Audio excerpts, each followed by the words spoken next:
just talk about your round, just a recap in Norwegian, please?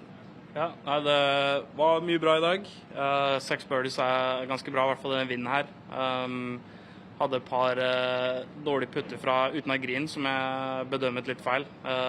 Slo de alt for hardt og mistet returene. Men ellers var det veldig mye bra. Mye bra nærspillslag og mye bra jernslag.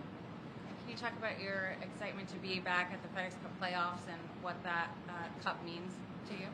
Ja, det er jo andre året jeg spiller sluttspillet, og i fjor så veldig fornøyd med å komme meg til Atlanta som første år medlem av turen. Men i år så har jeg lyst til å spille litt bedre disse 2 ukene, sånn at jeg kan posisjonere meg litt bedre innenfor siste uka, så jeg kan ha i hvert fall en liten sjanse å vinne hele greia.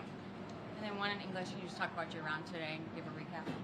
Yeah, it was pretty solid, especially off the tee. I hit a lot of fairways, which out here is important if you want to get close to the pins, and hit a lot of really nice iron shots, a couple of not so good ones, but I was able to hit some good short game shots and make a couple putts. So it was a good day overall. Thank you. That's it. There you go. Sweet. You have one? What was the best recovery around the green for you today? I pulled a shot on number 5 that looked like it was going to go in the water, but since I got a flyer, it went over the water on the left side by the kind of the trees by the bridge, and it was right on the red line, and my backswing was kind of up against the tree, so I had to take a very slow backswing. I hit a flop shot that just hit the side of the slope on the green, and it rolled to maybe 4 feet. I went from looking like having to maybe fight for a bogey to making a par. So that was big for momentum. Is that a part of your game that really just keeps getting better and better? How would you, I guess, describe the progress you've made there? Yeah, I feel my technique has gotten a lot better, and in practice it's way better than it is in tournaments. I think for me it's just kind of I have some scar tissue in there, and just trusting kind of what I'm doing now. I have a tendency of getting a little tentative on the chips out there, so I'll hit good chips, but they're just 8-10 feet short because I just don't hit it. Whereas I feel like as soon as I get more of that confidence, I can hit it harder, create more spin, and just because I know I'm going to clip it the way I want to. Is that Jeff you work with on that, or someone else? Yeah, Jeff. Okay. How old were you when you learned to speak English, out of curiosity? I guess we started in first grade, so 6-7 years old we started learning a couple of words. Gotcha. I'm curious about the Ryder Cup. From here, we're like, oh yeah, Victor's going to play in the Ryder Cup. But do you feel like you have added pressure? I mean, you're literally the first person from your country to who will have done that. I mean, does that add something?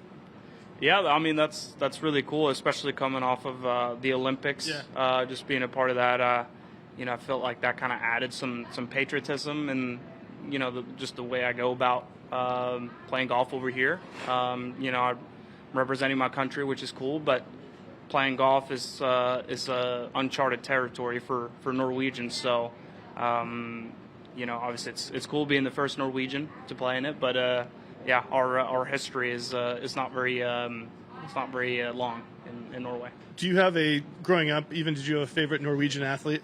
I know Bjorn Dali, Merritt Borgen. I know a couple. Yeah, I used to watch a lot of biathlon. So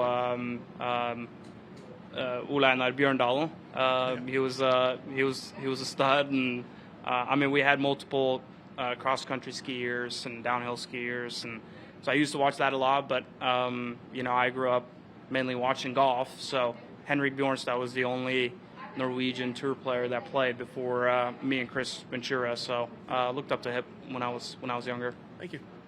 What's your earliest experience of watching the Ryder Cup, and give a little color of what time of day that would be and how late you stayed up?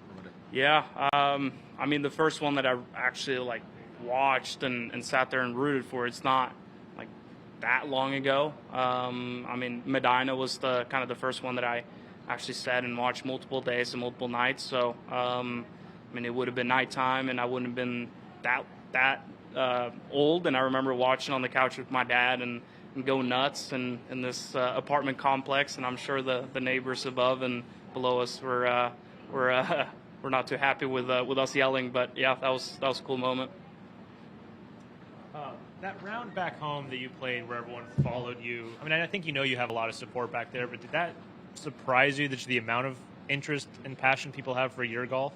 Yeah, I mean, that was pretty wild. I probably shouldn't have had my buddies put my name on the online kind of portal that you put your names on and register for events or rounds, but I didn't think too much of it. And then when we show up, there's 200-300 people there. That was pretty nuts. I didn't think that was going to be the case. Do you worry about the reaction in Stillwater if you beat the U.S. team too badly? Let's worry about that when that happens. How big did the gallery get that day? It was probably the biggest on the first hole, actually, and then probably say most of them went out for a couple holes, and then for the rest of the round, I watched the whole round was probably just over 100 people, but people flying in from half the other side of the country and driving 8 hours. I mean, it was pretty wild. Would you have done that to watch anyone play golf growing up? No. Tiger? That's a little different. That's a little different. You're the Yeah. Norwegian Tiger. Easy now.